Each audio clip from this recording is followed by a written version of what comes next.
Hello YouTube. So I'm going to pick up where I left off on Levinas. I'm going to read. Last time I read a whole section, made for like a half-hour long video. So this time I'm going to read just 3 paragraphs of the next section. The sections are very short. This is only 4 pages, but the last one was 2 or 3, and that's a half hour. So I'm going to split them up a little bit more finely to make them a little bit more digestible.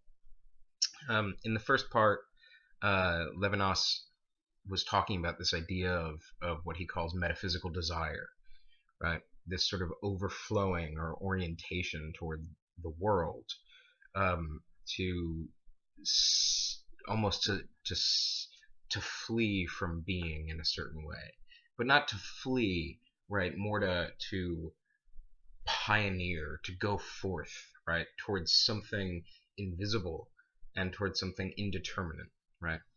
And I think that you can put that in dialogue with St. Augustine in the very first part of the Confessions of St. Augustine. He says something like, our hearts will always be restless until they rest in thee, right? Speaking of God. And I think Levinas has something, and so, well, for Augustine, there's something essential about the human psyche that tends towards God, right? There's a certain restlessness. Sometimes you hear theologians talk about you have a God-shaped hole in your heart, right? Or apologists will say something like that. And that's what St. Augustine, it's a very Augustinian idea. Levinas is talking about something similar, but he's not putting that invisibility in God, right? But he is saying that we have this desire. We have this desire for some beyond, for some transcendence. And he, again, in the first part, sketched out what that looks like. Now, that relationship, right? He goes on a little bit further to clarify that relationship, the relationship between the metaphysician and that beyond, right? And he uses a few different terms, and he sort of step by step begins to translate things into his own terminology or into his own jargon. So he starts, instead of, in part 1, he talks a lot about the invisible. In part 2, he begins to really take on his Levinasian jargon. And he'll use the term the other, right? And he used other a little bit in the first section, but it really takes primacy here.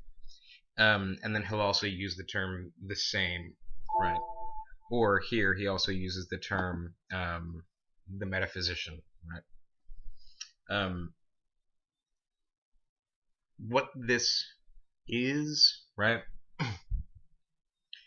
He leaves this kind of floating, and then eventually he starts to concretize what he means by these terms. But I'll just give the spoiler version. The same is me, right? The same is any first person human being, right? So when he says the same, I am the same. And everything that I can know, right, I can absorb into my sameness. Remember in the first part he talks about the food that I eat, right? There's an otherness here, but that's not the other that he's talking about. Remember he has that part in there. Because that can be absorbed into my sameness. I can feed on these realities, he says, right? The other is something that doesn't allow for that. And really what he wants to get at is that's the other person, right? So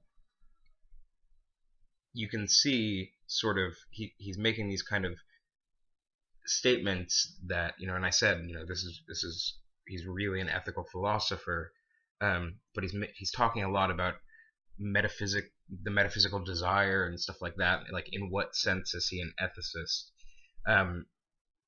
You can sort of begin to see how an ethics can develop out of that, right? There's the same, and then there's the other, and you can imagine these as two people. I am the same, and then another person, right, is the other. And he wants to sketch out, he wants to describe, he wants to give an account of what that relationship looks like. But that's a little bit of a spoiler alert, right? It's a little bit of a spoiler, but it'll help to clarify these, I guess, 2 or 3 paragraphs that I'm going to read. Yeah, so this is section 2. It's called The Breach of Totality. Hopefully I can keep this video under 10 minutes.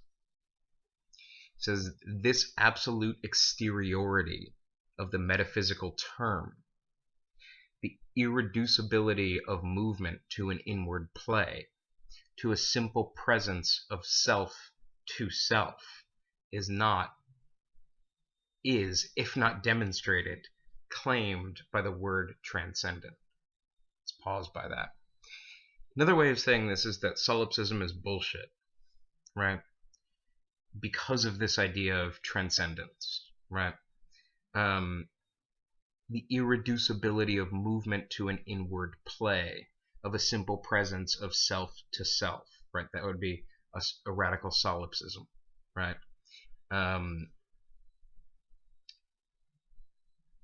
The world does not simply exist for me, right? And the very fact, what he wants to say is that the word transcendence, the idea of the transcendent, is that claim, right? It's the claim that there is more to the world than I am experiencing, or that I can potentially possibly experience. And he seems to imply, remember he says, it is, if not demonstrated, claimed by the word transcendent, right? So he seems to imply, when he says, if not demonstrated, that the very fact that we have the idea of transcendence is cause for suspicion that that solipsism as such is untenable, right? We can't live in a purely egoistic universe for Levinas. It doesn't make sense because we have this notion of transcendence, right? And so he doesn't really give an argument per se, but he's outright rejecting that from the beginning, right? He goes on. The metaphysical movement is transcendence, and transcendence, like desire and inadequation, is necessarily a transascendence, right? So the metaphysical movement is transcendent. He's claiming that that desire that he was talking about in the first part is it's something like in itself, it's something transcendent. That metaphysical desire is something that allows us to transcend our egoism, right? And he says transascendence. Remember, he talked about height, right? Desire opens up the dimension of height, so to move up, transascendence. It's pretty religious language, actually. The transcendence with which the metaphysician designates it is distinctive in that the distance it expresses, unlike all distances, enters into the way of existing of the exterior being. So the point is that there's this gap between me and the thing that is desired by metaphysical desire. But that gap between me and the thing is part of the ontology of that thing, right?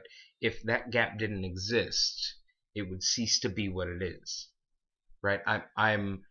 The other is so other that if I were to ever totally know it, it would simply no longer be other, right?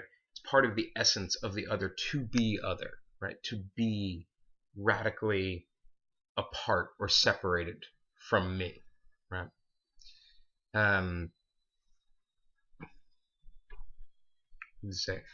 Its formal characteristic, he goes on, its formal characteristic, to be other, makes up its content.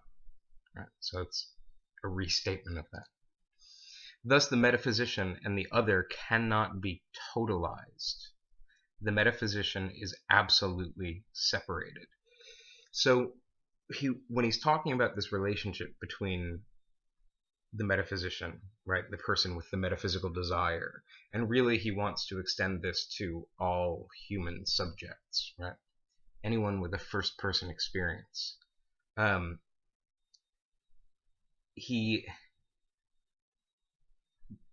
metaphysical desire tends towards something infinite, to something beyond, to something other.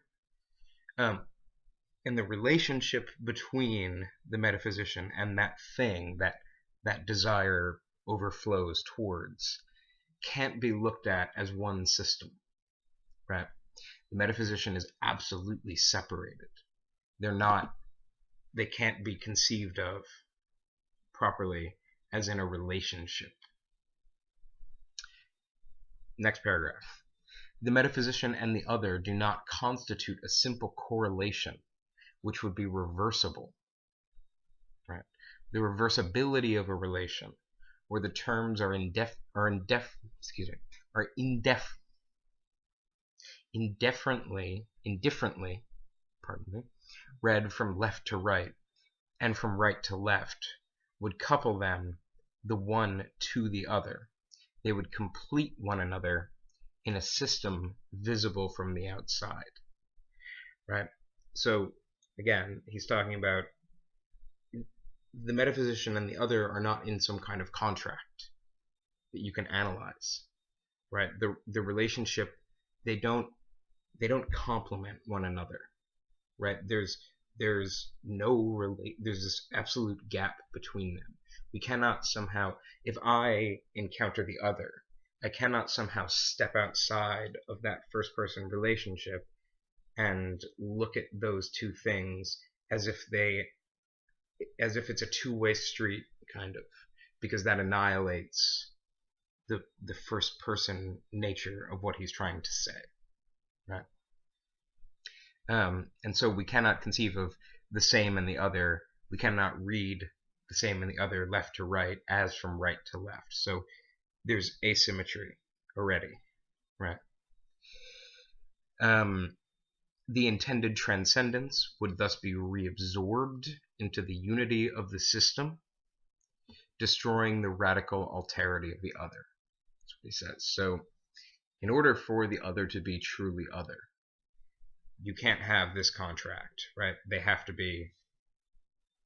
be, it's not a communicative relationship like in math, right? It's not like 3 plus 7 equals 10 and 7 plus 3 equals 10, right? It's not that kind of relationship. And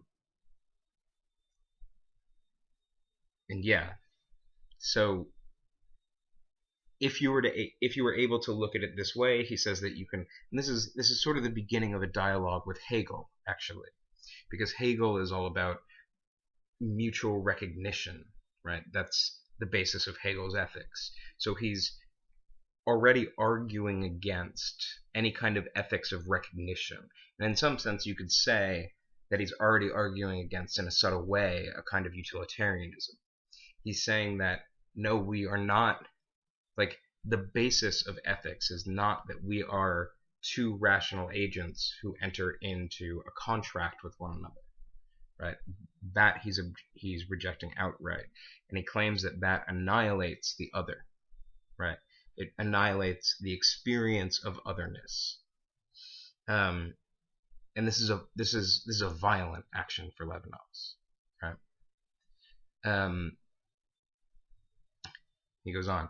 Irreversibility, again, irreversibility between the same and the other, that relationship, does not only mean that the same goes unto the other differently than the other unto the same, right? So he uses this word, the same. The same here means I, right? It's me. And it's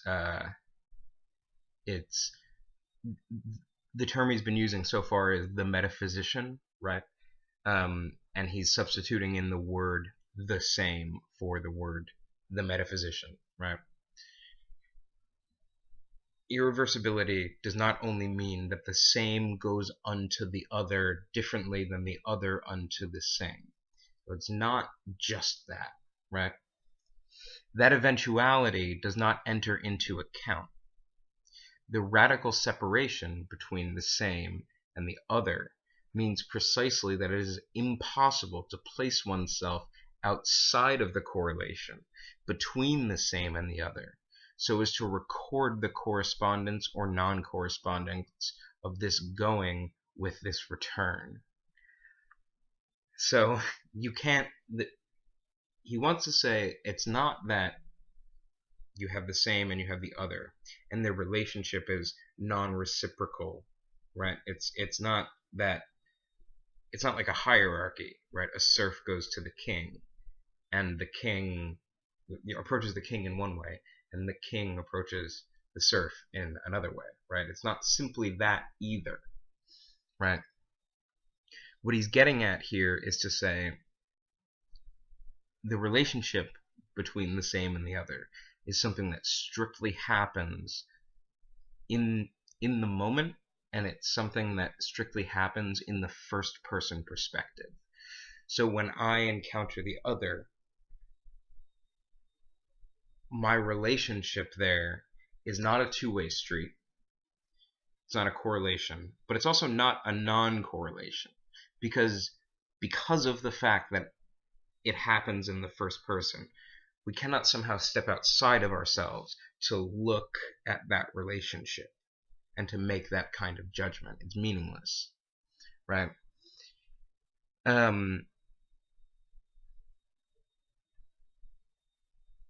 Otherwise, right? So again, let me back up for a second. The radical separation between the same and the other means precisely that it is impossible to place oneself outside of the correlation between the same and the other, so as to record the correspondence or non-correspondence of this going with this return. Otherwise, the same and the other would be reunited under the same gaze, under one gaze, and the absolute distance that separates them filled in, right? So the ability to make the judgment, right, that this relationship is either one way or two way or etc. What he wants to say is that to step outside that and to analyze that from a third person perspective is to already get rid of that relationship. And at some point, what I think he really wants to do is, I think he wants to it becomes the obsessive centerpiece of his work, is to really describe and get at this experience of encountering the other, right? He wants to unpack what that means and how that's experienced in the first person. And again, you can see, I think, already a kind of ethics appearing, right? An ethics of the relation between myself, or the same, and the other, right? Goes on. The alterity, the radical heterogeneity of the other is possible only if the other is other with respect to a term whose essence is to remain at the point of departure, to serve as the entry into the relation, to be the same not relatively but absolutely, right? So that's a mouthful. So one of the conditions of possibility for the experience of otherness, right, is that I, as the same, it is part of my essence to remain at the point of departure, right? So in my first person experience of the other, right, that's the point of departure, and that serves as the entry into the relation with the other. And that first person experience is not relative, but it's absolute he says. Point being that we have to get at this through an analysis of first-person experience. And even then, that might fail, right? What we cannot do is alienate this and imagine these as, Bob and Susan, right? Like two hypothetical people in this sort of thought experiment, right? That's not, that annihilates the sort of what Levinas wants to say is the basis of ethics itself. So you can already see kind of in subtle ways. I don't necessarily know if he's intentionally attacking certain ways of doing ethics, but you can see that there's something very different in what Levinas is trying to do. And then the last sentence of this paragraph is, a term can remain absolutely at the point of departure of relationship only as I, right? So everything, again, as I, as the first person experience. And I'm going to cut the video here.